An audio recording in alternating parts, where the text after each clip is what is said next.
and welcome to Empire with me, Anita Arnin. And me, William Dalrymple. So, today we are going to be talking about the Barbary slave trade. It's something, you might think it's something brand new to you, but we have actually touched upon this in Empire already during our Ottoman series. You will remember, and it was a jaw-dropping fact for many people, me included, we talked about the slave raids taking place where Englishmen were lifted from Stepney Green, no less, in East London, and taken far, far away. And we just thought this was such a fascinating thing. We'd only scratched the surface of it, and we know how interested you were in it. So we have got the best man here we could think of to discuss this and dig into this story a bit further. It's Nabil Matar, professor of the University of Minnesota, author of this great book, Britain and Barbary, 1589 to 1689. Welcome, Nabil. Thank you so much for being with us. Thank you. I appreciate it. Nabil, I should say, is one of my favourite historians. And I remember very well walking down Charing Cross Road about 20 years ago and seeing in the window of an Islamic bookshop his first great book that I came across, certainly, Islam in Britain, 1558 to 1685. And I remember just pausing and thinking, there was Islam in Britain in 1558 and 1685. And I just sort of stopped, went straight into the bookshop and bought the book, which I don't often do. And it was the beginning of a process of discovery of Nabil's books, which I have reviewed and loved and admired ever since then. And he has done extraordinary work bringing to life a whole world of early modern engagement between Europe and particularly Britain and the world of Islam, which are often considered to be two very different worlds. But Nabil's work has brought them together and shown how the extraordinary intimacy and strength of connection between particularly Elizabethan England and Algeria, Morocco, and the wider world of Islam. And so, Nabil, as you know from my many rave reviews of your work, I'm a huge fan and delighted to get you on here. We are really very, very grateful. And it was one of the things that actually tantalised our audience the most was the kind of link that there existed between the court of Elizabeth I and, for example, the harems of the Ottoman Empire. You know, these are things that blew people's minds. It was amazing. Can we start this story at the end of the 16th century? I think, first of all, it's really important to just state what we're talking about here. When we talk about the Barbary states, what are we talking about exactly? First of all, the term itself, although I've used it earlier, I kind of discontinued using it because Barbary is a term that was designed by European writers and historians, while you never find it in any Arabic source. And of course, you find it in European maps, but not in local maps. So in a sense, it's a term, I don't know if it's pejorative or not, but it's a term that was imposed on that region. But the region basically was extending from Libya, modern-day Libya, through Tunisia, through Algeria, through Morocco. These were the so-called Barbary states. And by the end of the 16th century, they've kind of more or less disengaged from their control by the Ottoman metropolis, in Istanbul. We got some criticism, in fact, because we talked about this area as being part of the Ottoman world in earlier episodes, and several people pointed out that by the 17th century, certainly, that this was not Ottoman territory.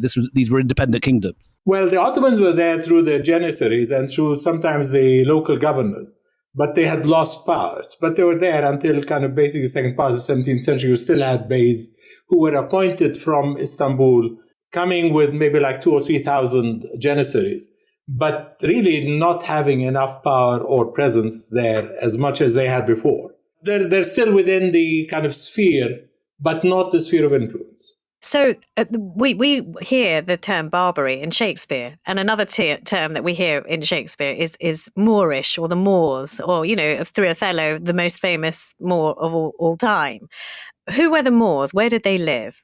Well, the term is Moros. The term is coming from, again, a European context, but chiefly, if we're talking about Moors, we're talking about kind of communities in North Africa who kind of were darker skinned rather than the average. Because again, there's a kind of mix of populations in that region, where you had Ottomans who were, different, and you had the kind of local Arab and Berber populations. So the term is very vague, but ultimately we can say that Moors were the North Africans and Turks were seen to be the Ottomans coming from from Istanbul, from Anatolia. So these are the two groups that were always mentioned in all the records, whether in literary works or in governmental texts.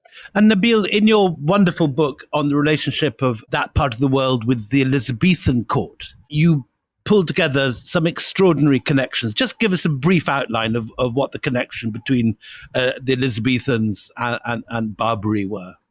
Well, Elizabeth was afraid of Spain, and therefore it wanted to establish contacts and relations with North Africa as an outlet, and perhaps as an alternative to, well, it was an alternative.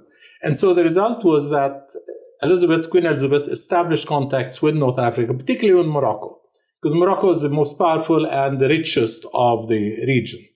And as of 1588, I mean, after the Armada, the kind of, the relations developed quite strongly. Ambassadors were exchanged. There was a kind of an exchange of trade. There was exchange of military equipment. England wanted saltpeter. The North Africans wanted, or Moroccans wanted, weapons. But I think one of the interesting things is kind of a proposition by the Moroccan ruler, Sultan Ahmed bin Mansour, that actually Morocco and England should join together in invading Florida so that they can get rid of Spanish presence. It's a brilliant thing. It was not an idea that she took up, but he was actually excited about that. And he told her that, you just help us with that. And then, you guys can't come and live here. It's too hot. We'll send our own people to live in Florida. It was just an idea. It never worked. It's a remarkable story. It was a really lucrative partnership for both sides equally. It was basically an attempt to circumvent Spanish presence. And I mean, Spain was still the power that was feared. I mean, England was, up till 1588, that was the main enemy. And then, of course, Spain continued to be a main enemy. But it would have been a very kind of, a strong kind of interaction between the two, where Morocco had the gold, the wealth, which it was getting from sub-Saharan Africa, and Britain or England at the time had the military and the naval capability, which was needed. So it would have been mutually beneficial. And Nabil, one of the extraordinary things that you come up with in your work is the number of Brits who voluntarily converted to Islam at this point and refused to go back and refused to reconvert when there was pressure on them to do so. That's very true, particularly after 1604, when King James kind of, established peace with Spain and therefore discontinued naval activity and piracy, particularly piracy against Spain.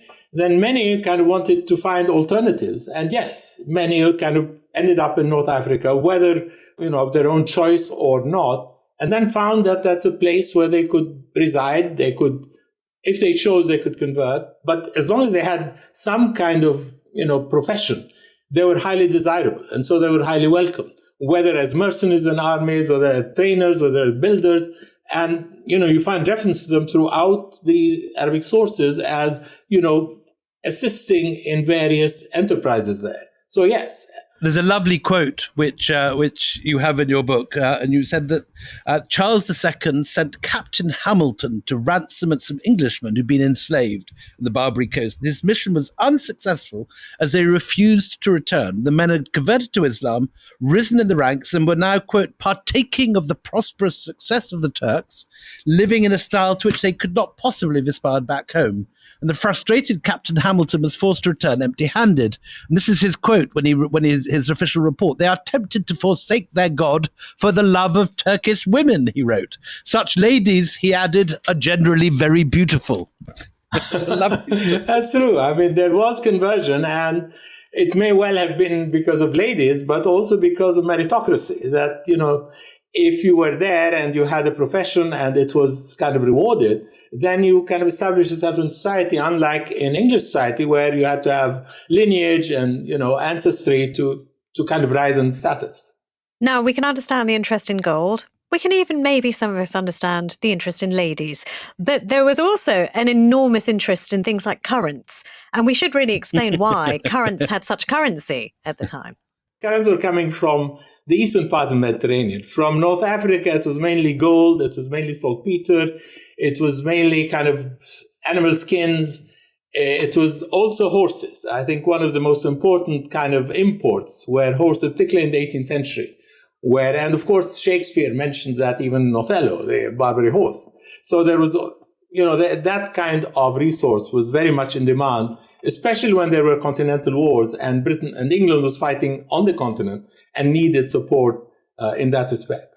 But tell us, Nabil, about some of the darker links between the two, because you do have the beginning of a very active slave trade, and the quarry in this case is North Europeans and in this case specifically Englishmen. Yeah, I mean, definitely from the end of perhaps earlier, but definitely the records that we have of actual, slaves being held or captives being held. I distinguish between captives and slaves. Captives could be ransomed, slaves were kind of eternal and, permanent there. But in the British case, in the English case, and in really all European cases, they were captives. And yes, there were large numbers of captives taken for various reasons. Again, I think one does tend to ignore the fact, why were they taken captive? First of all, some of them were mercenaries. So they were there fighting with adversaries of whoever captured them. Some were selling arms, where, the local government would find these as subversive. Some were innocent traders who were kind of just happened to be in the wrong place at the wrong time. So it's a variety of people, largely men, very, very few women.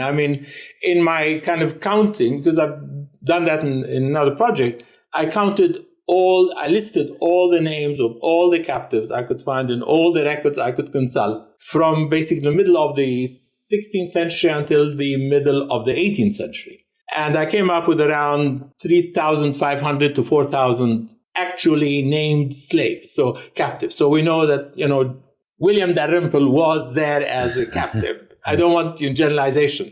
And among these, maybe around under 100 were women who were captured. And it's very interesting. First of all, they were ransomed sometimes. Sometimes they were ignored. Sometimes we are told that, some women were taken, by an attack on a coastal village and nobody bothered to ransom them. Some were ransomed. Some were ransomed with their children, and some of them had their babies with them. So either they had them there or had babies.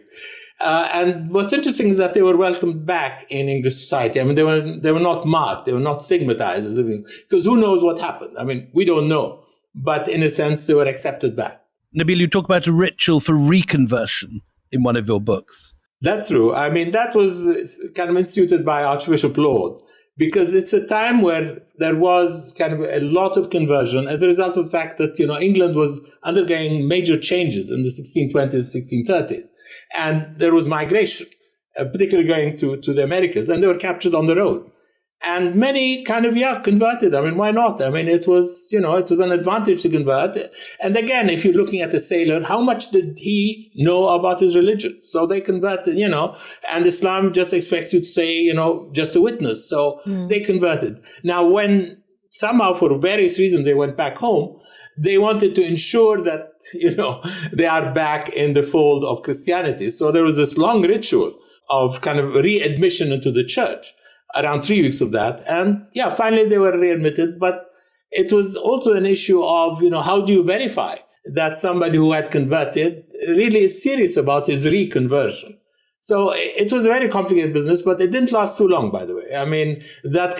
Which was actually also modeled after a French example of, again, a ritual reconversion. But in a sense, it was necessary for that period, after which there are no references to it. Nabil, I still think we need to clarify who was doing the slaving. We've heard and we've talked about on this podcast about sort of men being taken from the Cornish coast or from the Thames estuary.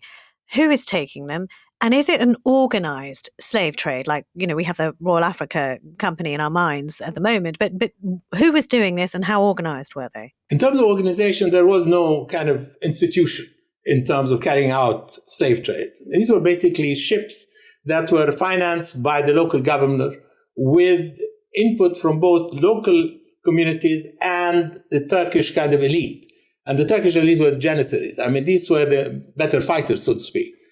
And it was basically an attempt to kind of get back at what had been gotten back. They were there because the Europeans had been in North Africa. I mean, in a sense, it was their reaction to the fact that nearly from Agadir, from Santa Cruz, all the way to Tunis, there were, basically settlements, European settlements. So, I mean, in a way, they were reacting against that. It was also a fact of making money. I mean, they would grab people, bring them back.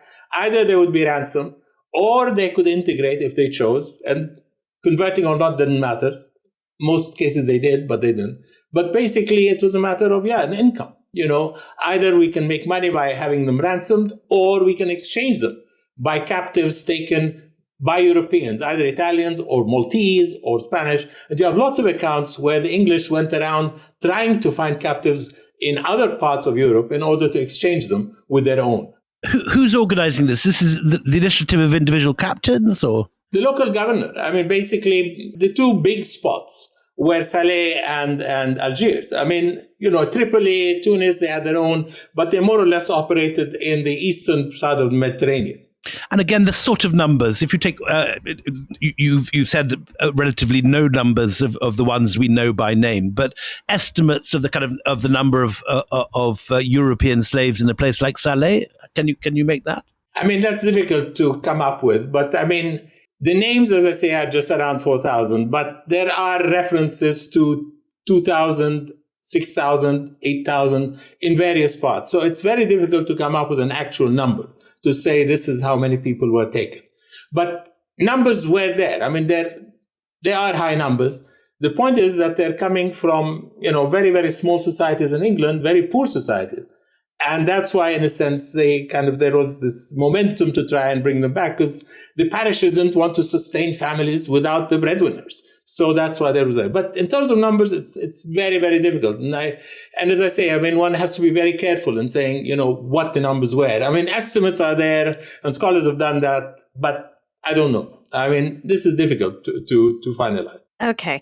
I mean, the concept of having a hostage makes sense. A concept of taking a man and saying, we will ransom him. Either you pay us and you can have him back, or you exchange him for a prisoner swap.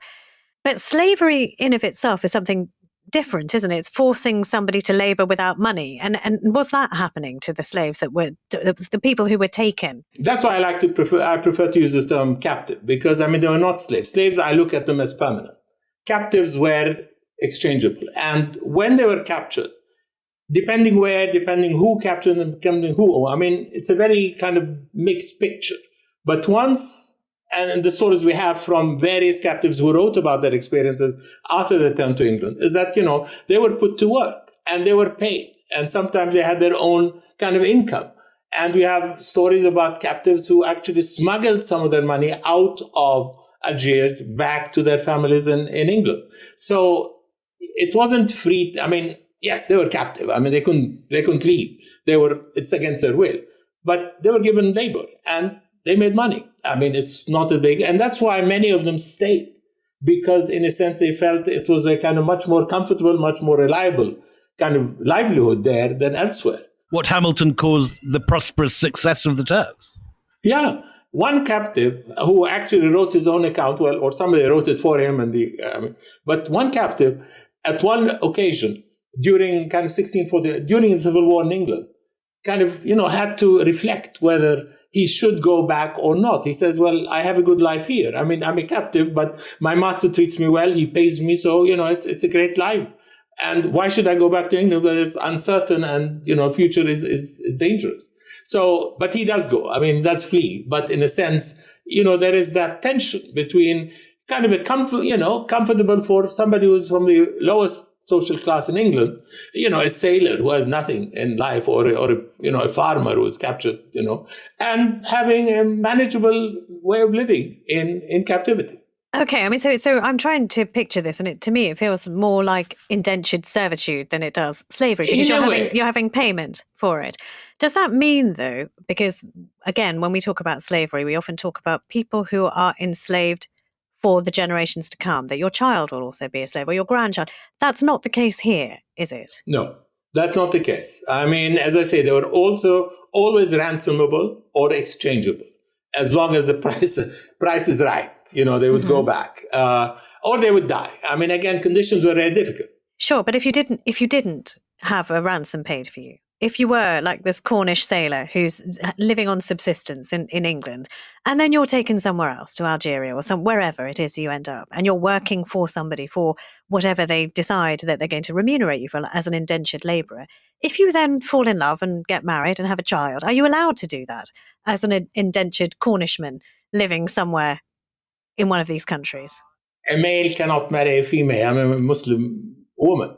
So he's going to have to convert, which means that he integrates. So he kind of basically loses his English or Cornish identity. He's going to be completely integrated. The only way sometimes we know about captives who did integrate is because in Arabic they would always add a kind of an adjective that, so-and-so al-Inglisi or so-and-so al-Namsawi or so-and-so. Yeah, they would mention that. And actually in the 18th century, there's one kind of slave whose name is Ahmad al-Inglisi, who actually built a mosque in Rabat. So, I mean, they have to integrate. So your idea is, if they stay and get married, they have to get married to a local woman. There weren't English women or Cornish women who were, all around the place. It's not like in North America where, women were taken over to be married. This is obviously not the case. But sometimes, I mean, again, depending where, but sometimes in the second part of the 17th century in Meknes, we have kind of separate zones for captives. And if captives are families, they stay together. So if, you were traveling basically sailing to North America and you were captured with your wife and daughter or son, you were actually kept in one specific zone for families. So depending where, depending how. But to marry a local means conversion. To convert means integration. You can't go back. Easily. Is Inglisi's mosque in Rabat still there? Can we go around the English mosque? It's actually, I have pictures of it in one of my books. Yeah, I went there and visited the inside. Yeah, I mean, it's known to have been built by him. So there's nothing distinctive in a sense. It's just a regular mosque.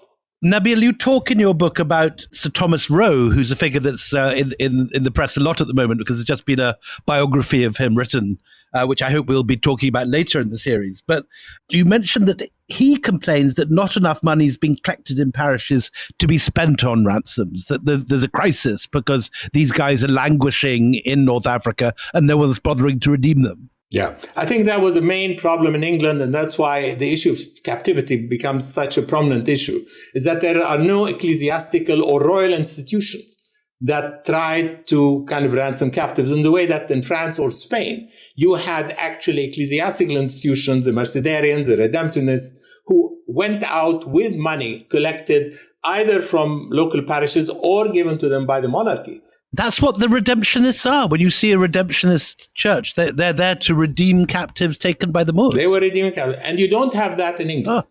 That was part of the problem, is that there was no institution. It had to be individual. The captive writes a letter back home. The father goes to somebody, asks for help. I mean, or the parish kind of collects a bit of money. Then they have to give it to somebody, the ransomer. You don't know whether the ransomer is going to run off with the money or kind of go off and actually do ransom. So that's where we get our information about how ransom occurred, is that, we have records of sometimes names of captives who were ransomed, who were brought back. But sometimes we have letters by chiefly women who were writing saying, well, we gave money to so-and-so, nothing happened. Where's the money?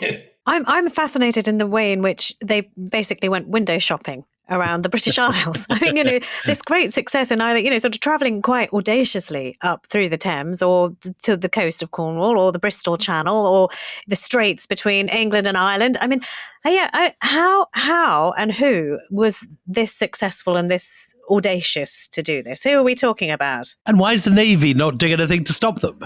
Yeah. The Navy builds up, in the 1630s and 40s. And, by the time of Cromwell, the Navy is powerful enough to put kind of more or less restrict the activities of the pirates, although they continue kind of coming in. But what's interesting is that many of these ships that kind of ended up in that part of, either in Britain or in England or in Ireland, is because they had local converts who kind of basically navigated them. I mean, how would somebody in Algiers know about, a village up in Ireland? I mean, they had local converts who had joined them, became part of the whole community, made a living, And they navigated. And we know that because, for instance, the one who attacked the Irish village, Murat Reis, was actually from Algiers, but he was a convert. He was a Dutch convert. So, I mean, and in England, you had John Ward. I mean, he's notorious. Tell us about him. What's his story? John Ward was an English pirate who, when King James decided to discontinue piracy against Spain, well, where does he turn? He turned to the Mediterranean. And so he actually goes and lives in Tunisia, gets very wealthy, and because he was well trained in navigational technology, actually is able to attack and take captives. Now, he always claimed he never took English captives, but who knows? But when he was visited in 1615 by a Scots traveler, I mean, he was amazed at the wealth that he had. But he was English, and clearly he must have converted. And who's the Scots traveller? Tell us this story. Who's the Scotsman wandering around pirate dens in?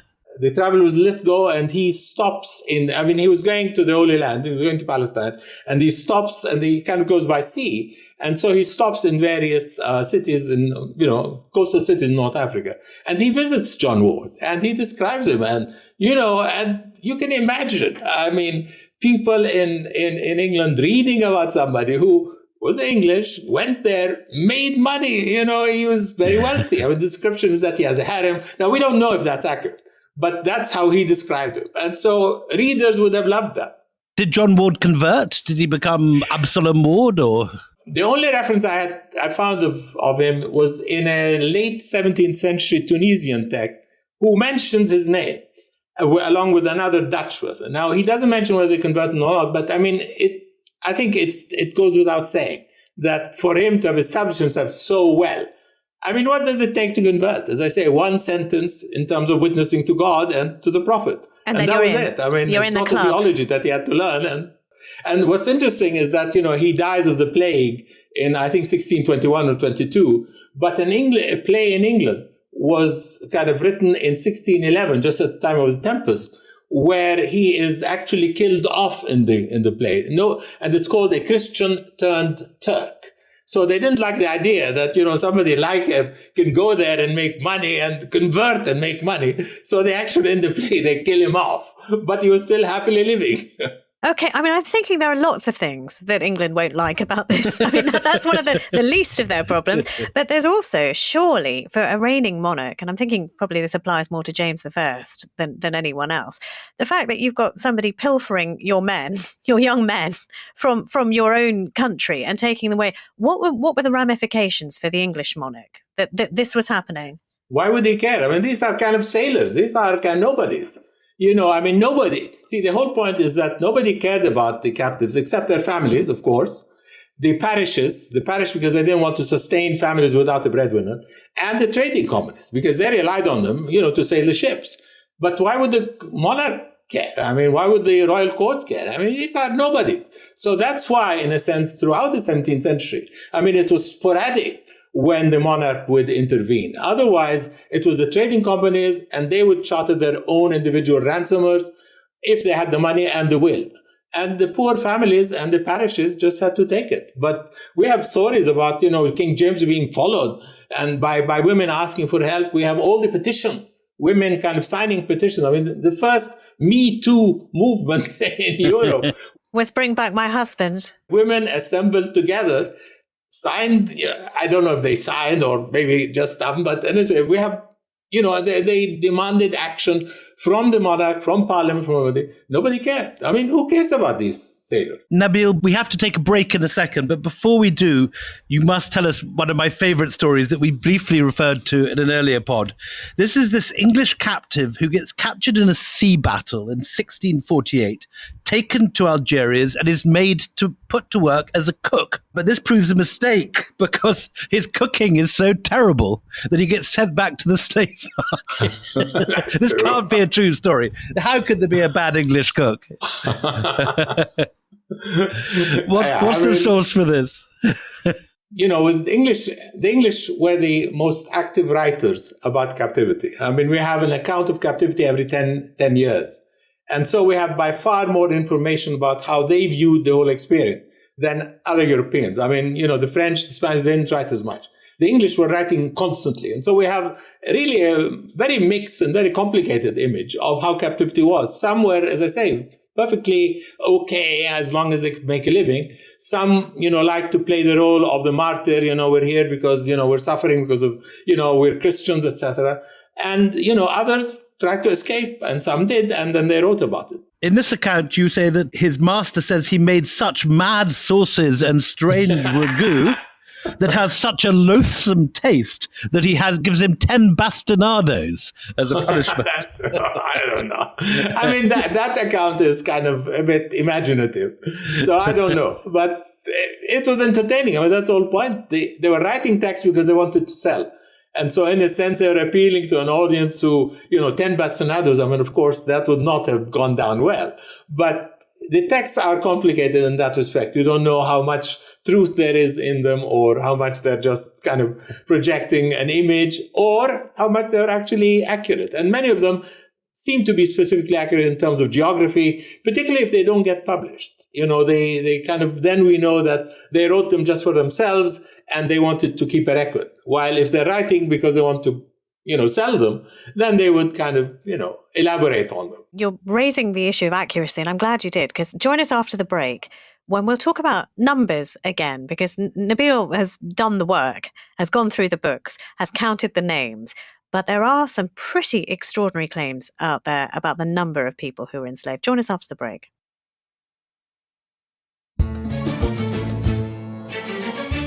Welcome back. Now, Nabil, you were speaking to us about the kind of work you've done identifying the names of people and where they may have been taken. And you said it numbers in the thousands. There are those, and I'm thinking of one particular historian called Robert Davies, who says that the pirates of Barbary enslaved between 1 to 1.25 million people. Now, can we just talk about that for a minute? Because there's a big gap between you and him. So where is that coming from? Well, that was the reason why I did what I did. I mean, I was taken aback by the figure that I saw. And I decided I'm going to look at one country, which is Great Britain, because I know it well, and I know the archives, I know everything. And what I'm going to do is go and basically try and find every name of every captive that I could find, which I did. I mean, as far as I could find. I mean, obviously there must be some. And of course, and that's what I came around with, 3,500 to 4,000. Now, of course, there were more. Of course, there were. I mean, there's no question about that. But Britain, was, from the beginning of the 17th century, was one of the two more powerful countries in the Mediterranean. Later, it'll be France. So when we look at Britain and France, these were the more active countries with their navies, with their merchant fleets, etc., in the region, in the Mediterranean. If one country like Britain, which had active trading with the Eastern Mediterranean, if their records show only this small number, even if you multiply it by, add another 10,000, 15,000, you're never going to get to that number, to the million. I mean, that's Britain. I mean, and then if you look at France, again, the numbers that you have there will never reach that number. And the same with others. So, this is really interesting because in this conversation that we're having in Britain about slavery and about Britain's part in slavery and the British Empire's role in slavery, it is often brought up, well, all empires do this. Of course, British people were also slaves at one point. I mean, first of all, what you're describing doesn't sound strictly to me the same as being manacled and being tied and badly treated, and then your children and your children's children and everybody else who comes after you will also be a slave. It feels different. I think it sounds more to me like indentured labour. Yeah. But also where you're saying that people who had a terrible life in England can have a better life elsewhere. Also the numbers. So, I mean, what do you think about those people who bring up this comparison that, all empires are bad and, Brits were enslaved too, and making a moral equivalence of this? Even a numerical equivalent in some cases is often claimed. Yeah, I mean, first of all, captivity and slavery are bad. Whoever commits, I mean, there's no question whether committed against Britons or against North Africans, I mean, because everybody was doing it. And so, I mean, let's make that very clear. There's no kind of justification. But in terms of empire, I mean, yes, empires do that. But I mean, the North Africans at the time had no defense mechanisms against the kind of attacks that later would be carried out by Britain and France and basically demolish whole sea towns. I mean, the British attacked Tripoli, the French attacked Algiers. I mean, they leveled them. I mean, thousands and thousands of bombs were thrown at this area. What date are you talking about? The French attacks on Algiers were twice in the 1680s. The attack on Tripoli by Britain was 1675. And there were earlier attacks. The point is that from the middle of the 17th century, the European, basically Britain and France, developed long-range projectiles, which the North Africans never had, and for obscure reason, never received from the Ottomans. I mean, the Ottomans had them, but they would never send them to them. And so the result was that the British fleet could kind of, be at a distance and simply, cast these projectiles, demolishing the whole place. And we have descriptions of actually people who survived these and telling you this was the day of judgment. I mean, they had never seen anything from that. So in terms of empire, I mean, there are no North African empires. They're small kind of city-state. The others are much more organized and they are thinking in a larger scope, which is where, yes, these are initial imperial ventures.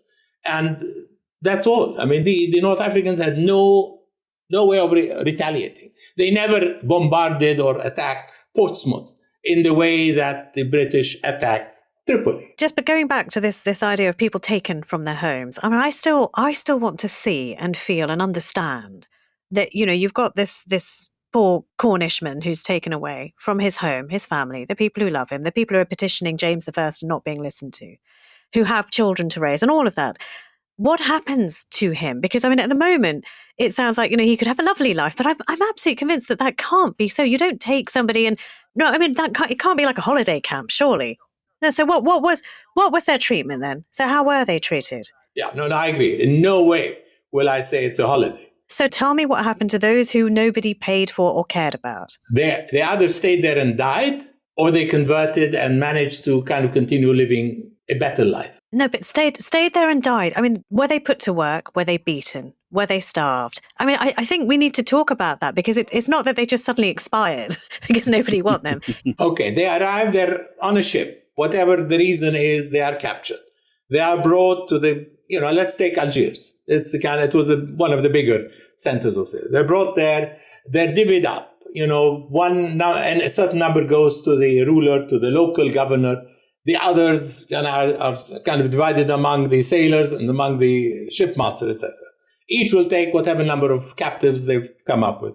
Then either they put them to sale, they sell them, or they keep them themselves. Now, once they're kept there, they could either be working in the home of the owner, which was usually okay, or in the fields, which means a farmer, or they could basically be taken as galley slaves, so that basically they're rowing.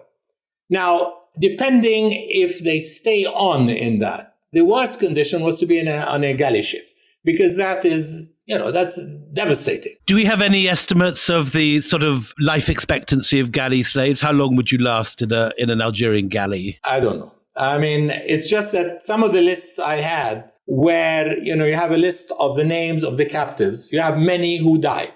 Now, how they died, I don't know. But one main kind of cause of that was if they served on the galleys.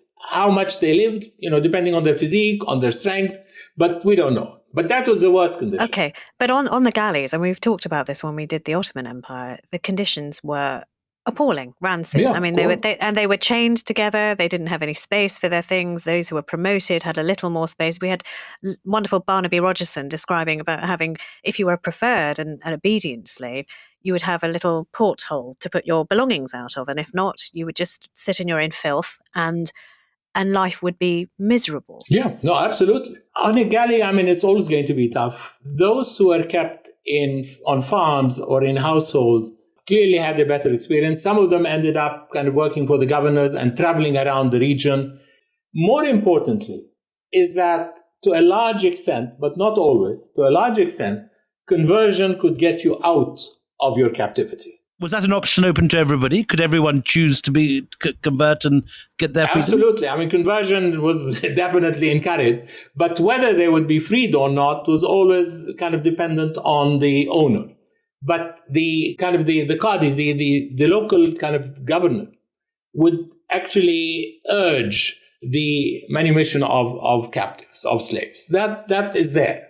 Whether they did that or not obviously varied. And many of the European sources would tell you that don't count on conversion to get you out of slavery.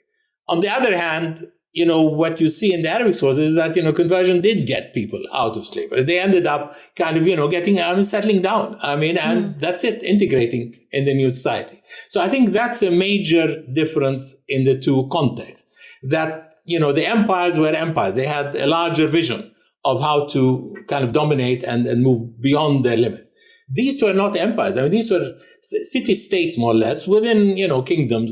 Morocco was a kingdom, and the other states were kind of limited in their scope. But what they were trying to do is also kind of get people to work. They needed populations. And that's why, in a sense, the early captives were integrated because they wanted people. They needed. If you're good at something, they would take you in. If you converted, that's better. But if you didn't, they take you in. If we captured you and you had a good profession that you can use, soon enough, you can make enough money to buy your own freedom. So, it was much more flexible than the models in America. And Nabil, in your books, you have many examples of characters such as Absalom, the Moorish king's executioner, who turns out to be in an earlier life a butcher from Exeter, but who's risen up in the service. Or there's that character from Great Yarmouth who becomes a eunuch in the Ottoman court.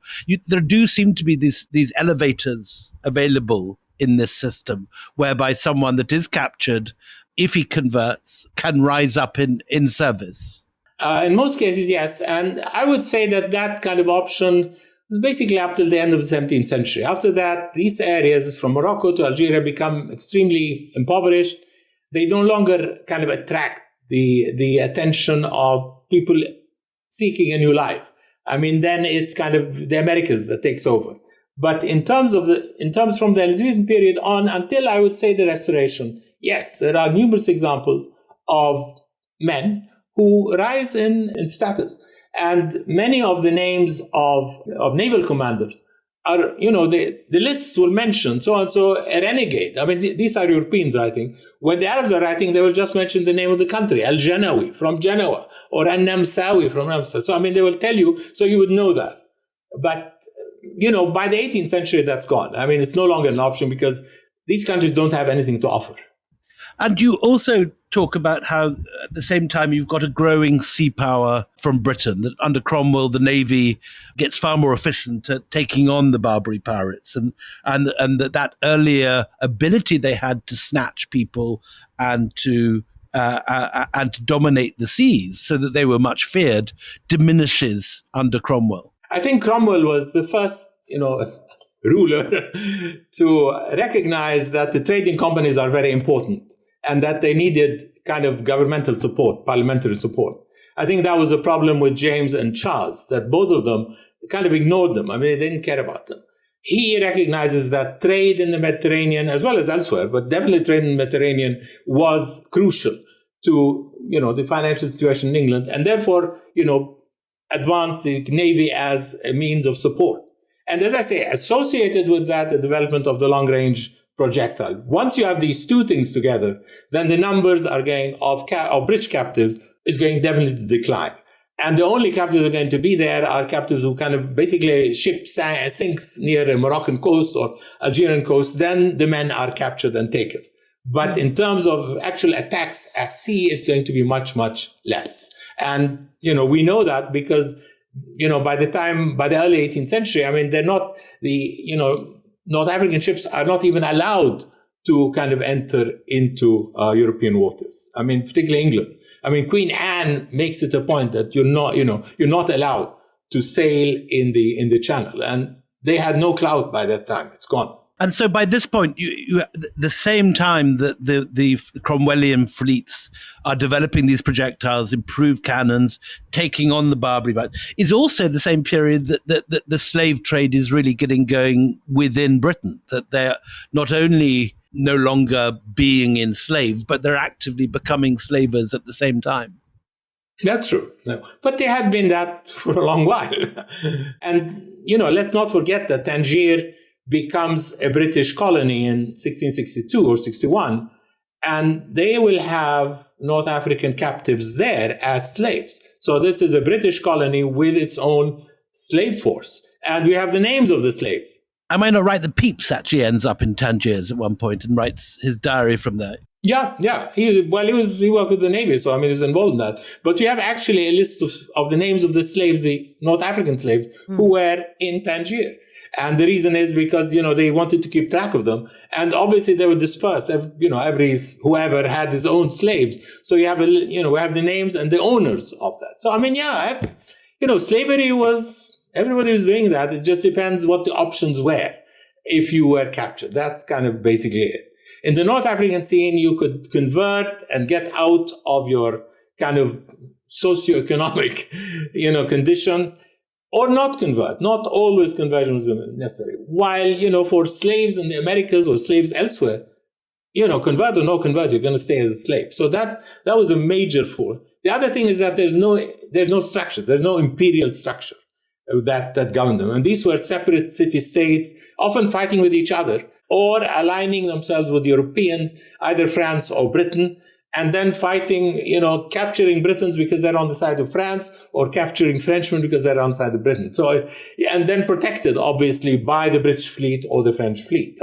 By the end of 17th century, they've lost their clout. They're still there. They're still trying to kind of, keep business going, but they're no longer in any way able to threaten that. And as I say, the list of the captives that we have, the list of name, were nearly all captured after their ships sank, rather than at open sea. So, Nabil, so far we've been talking a lot about the British slaves that ended up in Barbary states. What do we know of North African slaves and where they end up and who's taking them and what are they doing with them? In Britain and England, at least at the very beginning of the 17th century, there were captives who were kept in England. And there were discussions of what to do with them. Some were to be hanged, some, but more in terms of France, in terms of Spain, in terms of Italy, in terms of Malta, they had thousands of North African captives, much more than Britain. And the reason England didn't do that is because they didn't need the galley slaves. The others still needed them. England developed its own naval technology, which kind of marginalized the need for, the rowers, while France continued to rely on that for quite a while. And therefore they needed slaves. And therefore you have thousands of slaves there.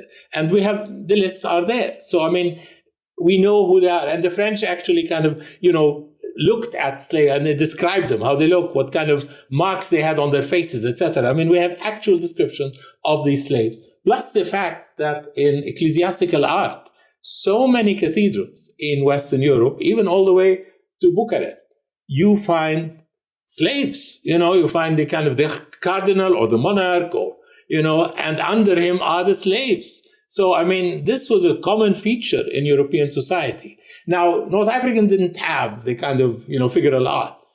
But in a sense, as I say, they opened up the door for possible integration. But in all cases, whether there or in North Africa, slavery is a horrible thing. Everybody suffered. There's no question. Once you're captured, you lose your freedom, you lose contact with your family. It's horrible. And what do you do? What do you do? Nabil, we're so grateful to you. Thank you very much. Neatly absolutely fascinating. Opened a door on a world that most people will know nothing about. So thank you very much indeed. That is all from us on Empire this week. It's goodbye from me, Anita Anand. And goodbye from me, William Davenport.